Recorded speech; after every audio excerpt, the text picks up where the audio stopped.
Moi, je m'appelle Alexandre Partouche, je suis en service civique au REFED, Réseau français des étudiants pour le développement durable. Et moi, je suis axé sur les questions d'économie circulaire et d'alimentation durable. Alors, le REFED, ça a été fondé en 2008. C'est devenu petit à petit un réseau d'associations qui est maintenant à plus de 150 associations sur toute la France. Donc le REFED est basé donc à une structure, un bureau étudiant qui est élu à partir d'un conseil d'administration et une équipe composée de salariés, de services civiques et de quelques bénévoles. Donc les objectifs principaux du REFED, c'était et c'est toujours de sensibiliser tous les étudiants sur les questions écologiques et environnementales et rendre tous les campus verts, c'est-à-dire en accord avec normalement les formations qui sont censées être, disons, enseignées au sein des campus. Ça passe par la gestion des déchets, niveau énergétique neutre en carbone, enfin avoir zéro pollution. Donc Clémence Voreux, je travaille au Shift Project. Donc le Shift, c'est un think tank qui œuvre à la transition énergétique et climatique, donc vers une économie bas carbone. Donc j'y travaille depuis un peu plus de 3 ans et demi et je m'occupe des sujets liés à la mobilité et à l'enseignement des enjeux de transition dans le supérieur. On s'intéresse à peu près tous les sujets qui sont en lien avec la transition énergétique et climatique, avec un focus qui est on va explorer les sujets qui nous semblent être un peu dans l'angle mort du débat sur ces sujets-là.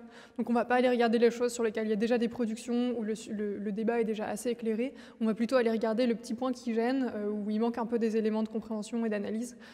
Typiquement, le numérique. Le numérique, ça peut être une force dans la transition énergétique, mais ça peut aussi être un problème. Aujourd'hui, on fait face à une croissance du numérique, une obésité numérique, qui est très très loin de la notion et des réflexions autour des usages et des besoins. Les questions d'enseignement, des enjeux de transition climat-énergie sont souvent complètement oubliées dans le projet de mise en œuvre de la transition écologique et solidaire du gouvernement. Donc on a des objectifs, on a une trajectoire et on ne s'est pas du tout préoccupé de former la population qui va avec. Enfin, on a quand même une approche métier vert et métier verdissant, donc travailleurs du bâtiment, travailleurs des transports, de l'agriculture, mais on oublie complètement d'aller voir tous les autres secteurs qui sont indirectement concernés, mais concernés quand même par ce projet de société. Bonjour, moi c'est Nicolas Grave, je suis étudiant en 2e année à l'école des Ponts aujourd'hui et je suis membre du collectif pour un rêve écologique. Et moi du coup c'est Marie Gillet, ancienne étudiante à AgroParisTech et j'ai été diplômée il y a 1 an et quelques. L'origine du manifeste étudiant pour un réveil écologique, c'est en avril 2018, des étudiants et étudiantes qui se réunissent dans une salle, la plupart issus d'associations écologiques dans leurs écoles ou leurs universités, et qui se disent, en fait, on fait les mêmes constats tous, on a l'impression qu'on a pris conscience de la gravité de la crise écologique, qu'il y a beaucoup de choses à faire. Et pourtant, les choses qui sont mises en place sont vraiment insuffisantes et c'est extrêmement frustrant de se dire qu'on a compris, on a pris conscience du problème, mais on n'a pas les outils pour y répondre.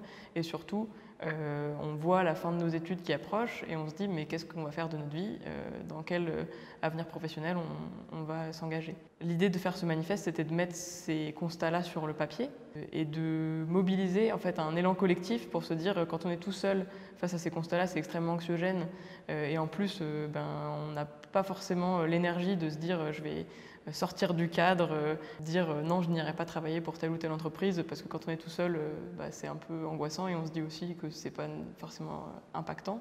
Mais quand on est beaucoup, on peut porter ce message-là, essayer de trouver des solutions ensemble. Et donc faire ce manifeste, c'était la première pierre qui nous a permis de faire ça, de se demander en tant qu'étudiant quels sont nos 2 leviers d'action principaux. Du coup, c'est aussi ces 2 leviers-là sur lesquels le collectif pour un réveil écologique s'est ensuite constitué. Le premier levier d'action en tant qu'étudiant, évidemment, c'est l'enseignement supérieur.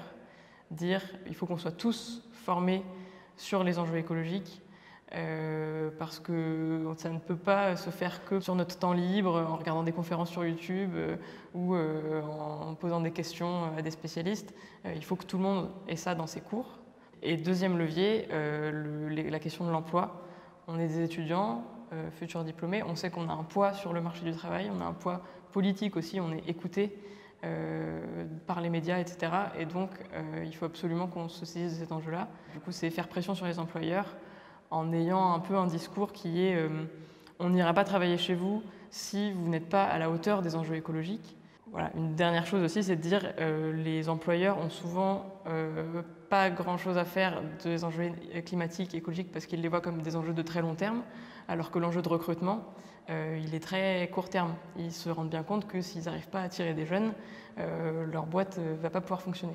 Je veux dire bonjour déjà, je m'appelle Paul Dequitte et je fais partie du mouvement Ingénieurs engagés, qui est un mouvement structuré autour de groupes locaux intégrés à des écoles et de groupes thématiques plutôt sur des plateformes en ligne, notamment Facebook et Discord. Donc pour comprendre les modes d'action et notre activité à Ingénieurs engagés, il faut revenir sur l'historique. En 2017, il y a à l'INSA de Lyon un groupe collectif d'étudiants et de professeurs qui se mettent ensemble pour mettre en place un documentaire qui s'appelle Ingénieurs pour demain et qui s'interroge sur le malaise du milieu ingénieur face à les conditions sociales, aussi bien le management, le sens du métier. Qu'est-ce que ça veut dire de faire un ingénieur aéronautique au temps de la transition écologique?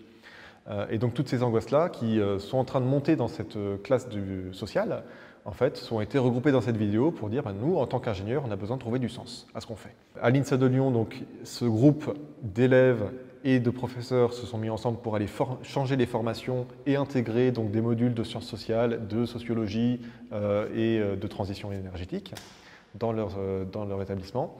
Et ça a fait des petits bébés partout parce que dans plusieurs écoles, après, se sont dit tiens, on a envie de faire pareil. Pour se structurer, il y a un réseau qui est apparu, un réseau des écoles et un réseau des ingénieurs engagés, du coup, qui veulent changer les formations et s'interroger sur le sens de l'ingénieur.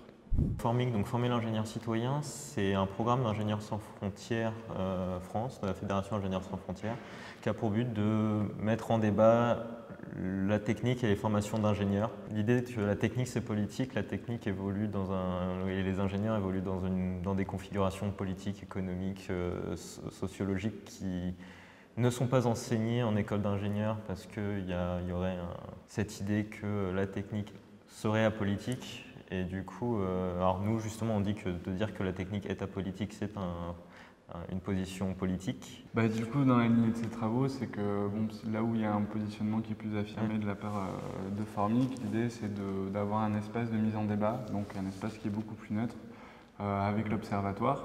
Ça puisse aussi être un espace multi-acteurs où tous les gens qui sont passés avant sont les bienvenus à participer à la démarche. L'idée c'est bien de pouvoir animer ce débat sur les formations, du coup par une démarche de recherche-action participative.